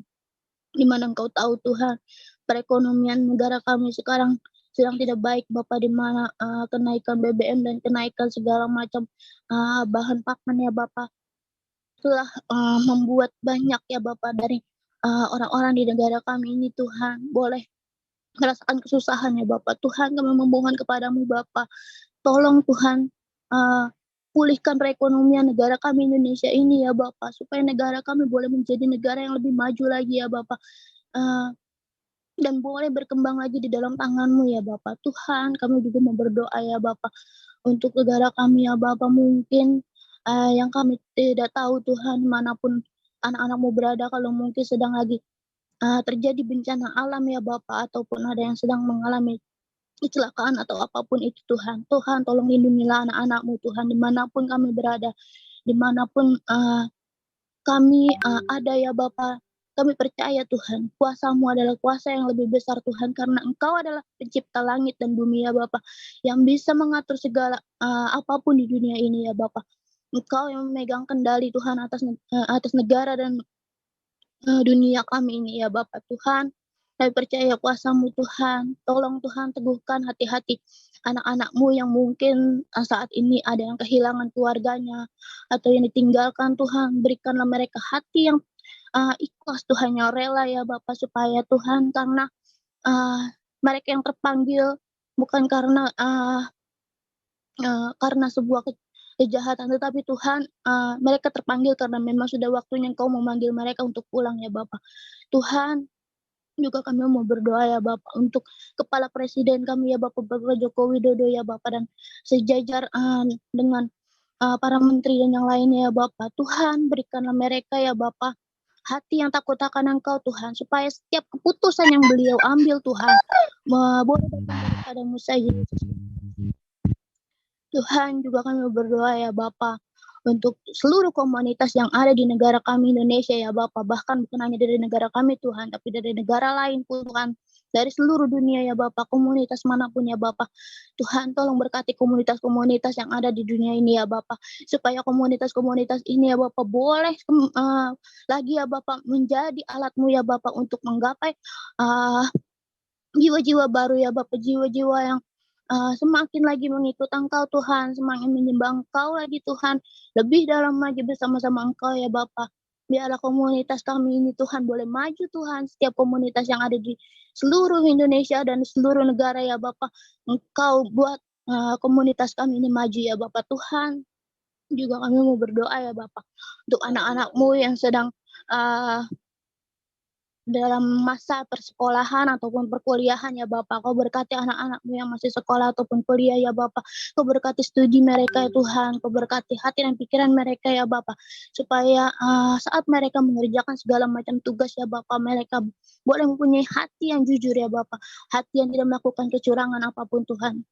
Karena semua yang mereka putuskan itu hanya datang daripada-Mu saja ya Bapak. Biarlah semuanya itu datang daripada-Mu saja ya Tuhan.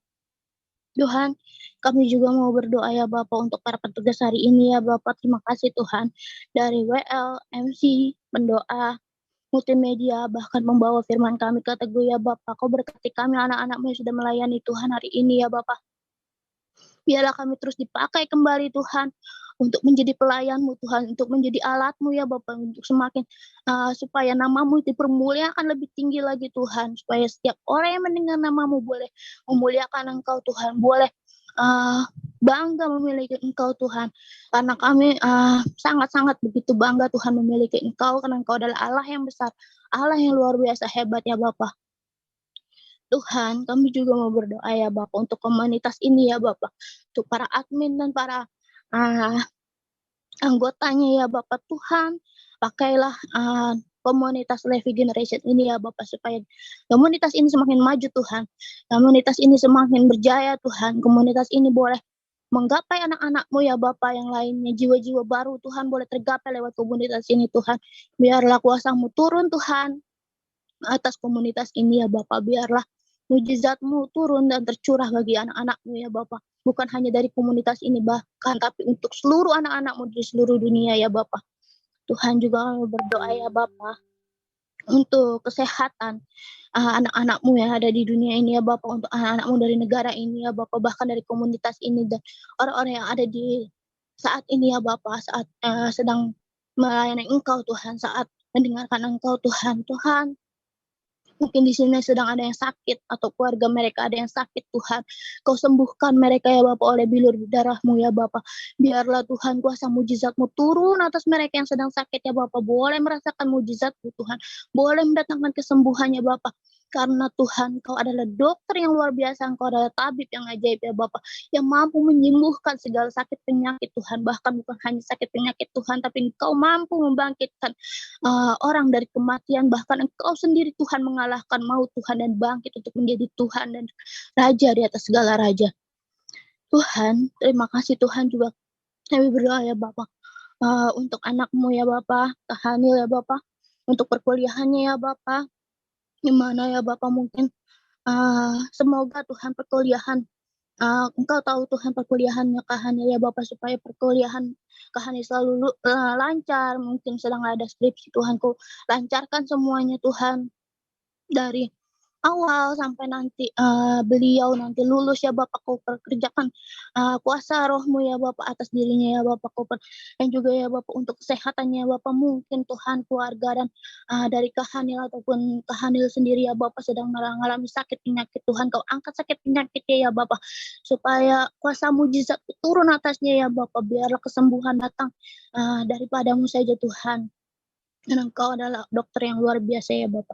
Dan juga untuk pelayanannya Kahanil ya Bapak, supaya Engkau berkati Tuhan, semakin dia Tuhan untuk melayani Engkau Tuhan, supaya dia selalu berapi-api untuk melayani Engkau Tuhan, bukan memandang untuk melayani untuk manusia, tetapi melayani untuk Engkau ya Bapak Tuhan.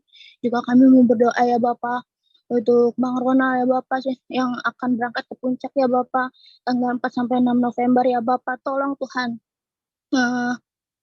doakan ya Bapak supaya dia bisa sampai tempat tujuan dengan selamat ya Bapak, dalam lindungan tangan kasih-Mu ya Bapak. Biarlah Tuhan Engkau yang tuntun jalannya Tuhan sampai ke tempat beliau sampai nanti ya Bapak. Tuhan juga mau berdoa ya Bapak untuk Bang Joska dan Bang Rizdo ya Bapak, serta mahasiswa yang ikut ujian tengah semester ya Bapak, supaya ujiannya bisa bagus Tuhan hasil ujiannya dan boleh lulus ya Bapak untuk hasil ujiannya ya Bapak. Juga kami berdoa ya Bapak untuk anak Bu Eina ya Bapak, di mana Tuhan anakmu ini sedang mengalami sakit ya Bapak, mamahnya juga sedang mengalami sakit ya Bapak, sakit penyakit. Kami tidak tahu apa yang Eina rasakan dan mamanya rasakan ya Bapak, tapi kami percaya Tuhan, Kau adalah Tuhan yang besar, Kau adalah Tuhan yang luar biasa, Tuhan yang mampu menyembuhkan segala sakit penyakit. Tidak ada sakit penyakit yang bisa lolos daripada Engkau Tuhan, karena kuasa-Mu lebih besar daripada sakit penyakit itu. Dan kami percaya Tuhan, kuasa mujizat turun atasnya ya Bapak, turun atas anakmu Eina dan mamahnya ya Bapak, supaya malam hari ini Eina boleh merasakan mujizat turun Tuhan di atas keluarga mereka ya Bapak. Tuhan, juga kami berdoa ya Bapak untuk Kak David, si Bu Arian tanggal 30 Oktober ada charity rumah sakitnya ya Bapak, supaya setiap acara yang dia boleh terjadi Tuhan, biarlah acaranya itu boleh lancar Tuhan. Apapun itu Tuhan, biar Engkau Tuhan yang tutup bungkus Tuhan, biar Engkau yang Tuhan menjaga Tuhan, biarlah semuanya boleh terjadi hanya lewat tangan-Mu ya Bapak, karena Tuhan kehendak kami bukanlah kehendak Engkau ya Bapak, rencana kami bukanlah rencana Engkau ya Bapak, tapi rencana-Mu adalah rencana yang terbaik, yang didatangkan untuk kami adalah yang terbaik ya Bapak, kami percaya itu Tuhan. Tuhan, inilah doa kami ya Bapak, yang kami panjatkan kepada Engkau ya Bapak. Tuhan, kami serahkan doa ini ke dalam tangan-Mu yang sempurna, Yesus Kristus. Kami berdoa ya Bapa, haleluya, haleluya, amin. Saya serahkan kembali ke Kak Obaja.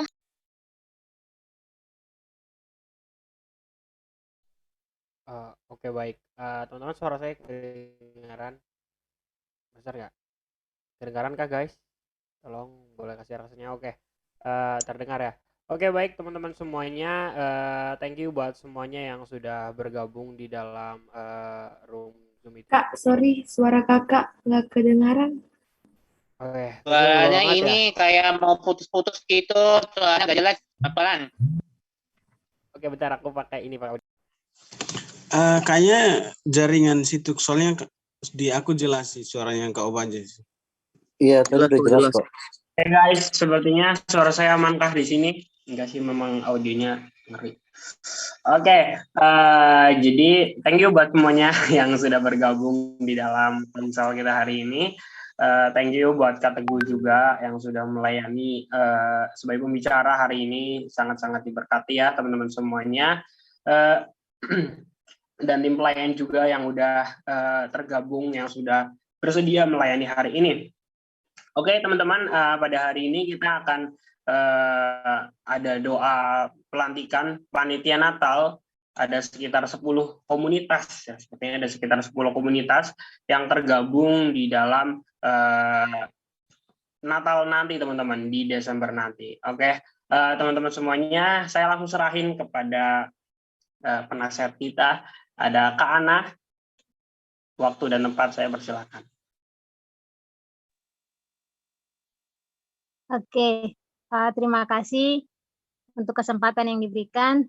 Ya, jadi untuk tahun ini bukan saya penasehat ya, penasehat tahun ini ada Kak Gamaliel ya.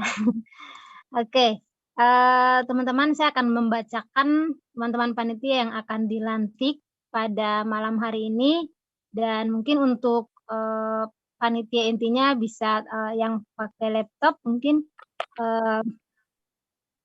nanti ya untuk di ininya, untuk teman-teman yang anggota dan yang lainnya, saya minta tolong untuk di reaction semua, reaction semua supaya saya bisa tahu berapa banyak yang hadir untuk pelantikan pada malam hari ini, ya.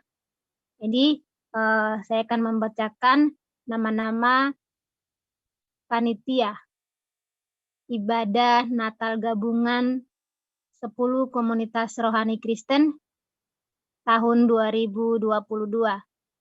Oke, sebelum saya lanjut, suara saya kedengaran? Oke. Penasehat Kak Gamaliel dari Breakthrough Community. Ketua Panitia Kak Obaja Ari Budiman. Wakil Kak Netri. Sekretaris Kak Yohana. Bendahara Kak Efra. Itu panitia inti. Untuk 4 bidang atau 4 sesi acara divisi dalam kepanitiaan ini. Yang pertama adalah divisi acara. Divisi acara ada koordinator Kak Amel, wakil ada Kak Joshua Yehuda, anggota ada Kak Alvin, Kak Yonas, Kak Mega, Kak Christopher, Kak Leo, dan Kak Sipri. Itu bagian acara. Untuk bagian media, koordinator ada Kak Jivi, wakil ada Kak Tere, anggota ada Kak Geri, Kak Alensia, Kak Elisa, Kak Endro, dan Kak Yuri. Yang ketiga ada divisi games. Dengan koordinator ada Kak Nata, wakil Kak Kesya, dengan anggota Kak Rifka, Kak Caca, Kak Albertina, Kak Suryani, dan Kak Sylvia.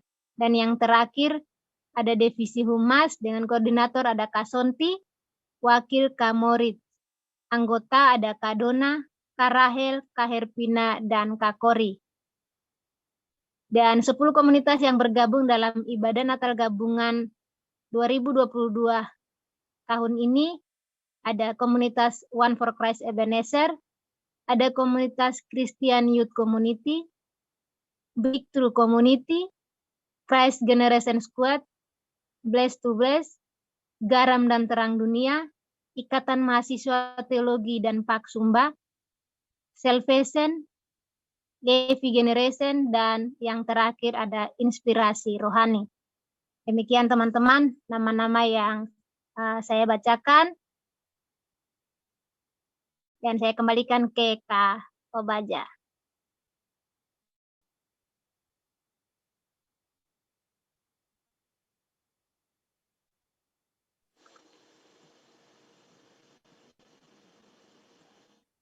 Oke, baik teman-teman semuanya. Terima kasih buat kesediaannya, buat Kak Ana yang sudah menjadi penasihat kami ya. Biasanya ibadah gabungan yang menjadi penasihat itu Kak Ana, tapi sekarang penasihatnya udah dialihkan kepada Kak Gama. Saya sebagai ketua, saya ucapkan terima kasih buat tim yang sudah memilih saya untuk jadi ketua ya teman-teman. Kita akan sama-sama berdoa ya. Saya minta tolong doanya untuk teman-teman semua yang akan didoakan oleh Kak Teguh agar ibadah Natal nanti bisa Tuhan lancarkan dan Tuhan bisa kasih hikmat yang luar biasa agar bisa menjadi berkat untuk kita semua. Silakan kepada Kak Teguh. Oke, selamat untuk yang dipilih jadi panitia Natal. Ingat bahwa pelayanan bukan sebuah beban, tetapi sebuah kehormatan ya. Jadi teman-teman yang sudah terpilih ini harus melayani dengan hati yang mengasihi Tuhan ya. Menganggap ini pelayanan ini adalah kehormatan gitu ya. Oke, mari kita tenangkan hati kita. Kita akan berdoa untuk teman-teman kita yang sudah terpilih. Biar Tuhan yang terus menyertai, Tuhan yang memberkati, sehingga setiap keputusan yang diambil oleh panitia-panitia Natal ini biarlah seturut dengan kehendak Tuhan. Yuk, mari kita sama-sama berdoa. Bapak, terima kasih untuk malam ini. Kami sudah memuji, kami sudah menyembah-Mu Tuhan, bahkan kami sudah mendengarkan firman-Mu. Biarlah kebenaran firman yang sudah kami dengar malam ini menguatkan iman kami dan membawa kami semakin mengasihi Engkau. Tuhan Yesus, pada malam ini kami berdoa untuk setiap anak-anak-Mu yang terpilih menjadi panitia Natal tahun ini. Kami berdoa di dalam nama Tuhan Yesus. Siapapun yang terpilih, kami percaya ini berasal dari Tuhan dan kami menyerahkan hidup mereka di dalam tangan Tuhan. Biarlah setiap panitia-panitia yang sudah terpilih, yang sudah terbentuk ya Tuhan, biarlah Engkau yang turut ambil bagian di dalamnya. Biarlah setiap keputusan-keputusan yang mereka ambil seturut dengan kehendak-Mu. Engkau memberikan mereka kemampuan, Engkau memberikan mereka hikmat, Engkau memberikan mereka kekuatan, sehingga mereka boleh menyelesaikan tugas dan tanggung jawab mereka sebagai panitia Natal. Kami berdoa setiap keperluan-keperluan yang dibutuhkan, dana-dana yang dibutuhkan, kiranya Tuhan cukupkan, dan kami berdoa Tuhan, biarlah Engkau yang mendahului segala perencanaan-perencanaan yang sudah diambil oleh panitia Natal ini Tuhan. Kami serahkan di dalam tangan Tuhan, sehingga semuanya itu biarlah untuk kemuliaan nama Tuhan. Kami berdoa di dalam nama Tuhan Yesus, menyerahkan anak-anak-Mu yang sudah terpilih, biarlah Tuhan yang memberkati, Tuhan yang mengurapi, Tuhan yang memampukan setiap mereka. Terima kasih Tuhan Yesus, terpujilah Engkau, dan kami mengucap syukur untuk malam ini Tuhan. Biarlah segala hal yang kami kerjakan malam ini, pujian penyembahan kami, biarlah itu menyenangkan hati Tuhan, dan biarlah setiap seruan doa yang sudah kami naikkan di hadapan-Mu, kiranya itu menyenangkan hati Tuhan, dan kiranya Tuhan mendengar dan menjawab setiap seruan doa kami seturut dengan kehendak-Mu Tuhan. Kami akan berpisah dari Zoom ini, tapi kami percaya penjagaan, pemeliharaan, dan perlindungan Tuhan senantiasa sempurna atas kehidupan kami Tuhan. Terima kasih. Mari teman-teman angkat kedua tangan teman-teman dan terimalah berkat Tuhan.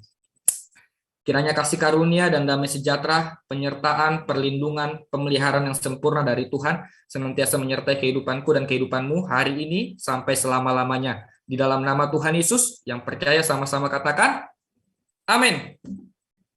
Tuhan memberkati. God bless you.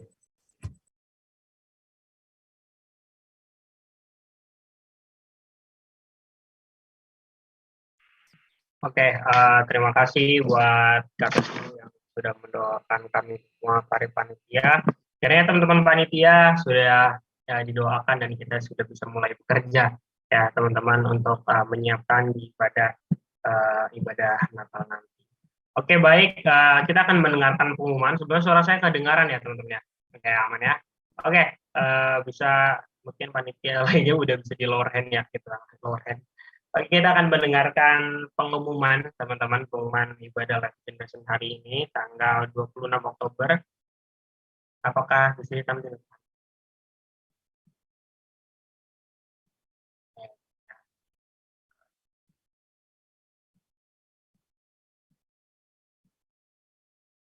Oke, terima kasih buat hambanya Kak Teguh yang sudah menjadi speaker hari ini, jadi pembicara hari ini. Saya sendiri sangat diberkati dan saya harap teman-teman semuanya juga diberkati oleh firman Tuhan dari Kak Teguh ya teman-teman.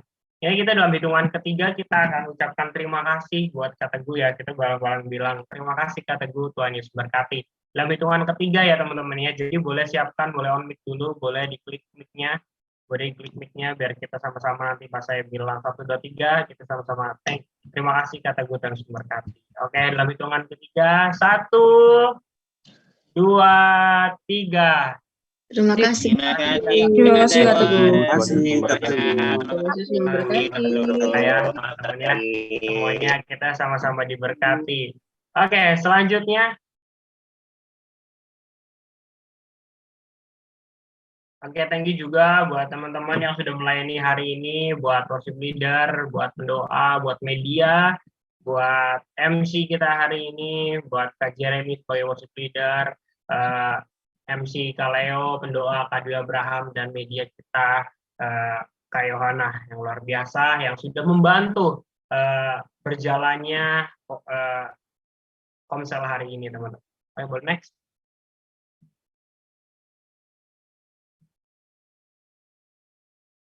Welcome home teman-teman yang baru bergabung di dalam komunitas ini ya teman-teman. Saya luar biasa, saya mengapresiasi bagi teman-teman yang sudah bergabung, yang baru bergabung di dalam komunitas ini. Kami mempunyai link teman-teman, opening member bagi teman-teman yang member baru, partner baru. Boleh ya teman-teman ya, kita ada barcode-nya, boleh di-scan teman-teman untuk isi link ya teman-teman. agar nanti para panitia, para admin yang ada akan follow up teman-teman agar bisa tergabung bersama-sama dengan kami. Dan kami juga punya grup WhatsApp ya teman-teman. Bagi teman-teman yang ingin bergabung boleh sudah dikirimkan linknya oleh admin di kolom chat. Boleh next. Oke, kami yang baru ya teman, yang baru nih ada open volunteer bagi teman-teman yang bersedia untuk menjadi worship leader, ingin melayani Komsel ini sebagai pendoa, sebagai multimedia, mungkin bahkan MC ya teman-teman ya, yang ingin banget boleh ya DM kami ya teman-teman ya di Instagram @livinggeneration atau kami, atau kalau chat aja secara pribadi di WhatsApp saya ya teman-teman ya, sudah masuk grup, saya sebagai admin di situ, boleh chat saya aja. Kalau teman-teman ingin mempunyai kerinduan untuk melayani sebagai worship leader, pendoa ataupun media ya, agar kita nggak hanya sebagai jemaat saja, tetapi kita bisa sama-sama untuk melayani Tuhan di komunitas. Next. Oke, jadwal ibadah ya teman-temannya, ibadah Living Generation ini ada dua ya teman-teman. Yang pertama adalah setiap Rabu saat teduh setiap jam 8 malam waktu Indonesia Barat ya teman-teman ya. Waktu Indonesia Timur dan waktu Indonesia Tengah boleh menyesuaikan. Dan ada juga worship next setiap hari Sabtu ya teman-teman, tapi ini masih tentatif. Kalaupun ada, pasti akan diinfokan di grup kami ataupun di Instagram kami. Dan semua dilakukan via Zoom meeting ya teman-teman. Oke, jangan lupa juga bagi teman-teman yang belum follow Instagram kami punya Instagram dan TikTok. Ada @livinggeneration_ ya teman-teman, dan TikTok juga @livinggeneration_. Jadi teman-teman yang belum follow, belum mengikuti, kita sama-sama ikuti Instagram kami dan TikTok kami agar kita sama-sama diberkati oleh akun media sosial yang ada ya. Oke, seperti itu sudah tidak ada lagi pengumuman, so saya ucapkan lagi terima kasih buat semuanya yang sudah bergabung di dalam ibadah Komsel Living Generation hari ini. Saya ucapkan terima kasih juga buat Kak Teguh yang sudah melayani hari ini, dan tim panitia yang sudah didoakan hari ini dan resmi ya teman-teman sudah mulai bekerja. Oke, thank you semuanya. Tuhan Yesus berkati. God bless you. Tim panitia ya, dadah semuanya. Tim panitia jangan keluar dulu ya teman-teman. Kita mau ngadain rapat.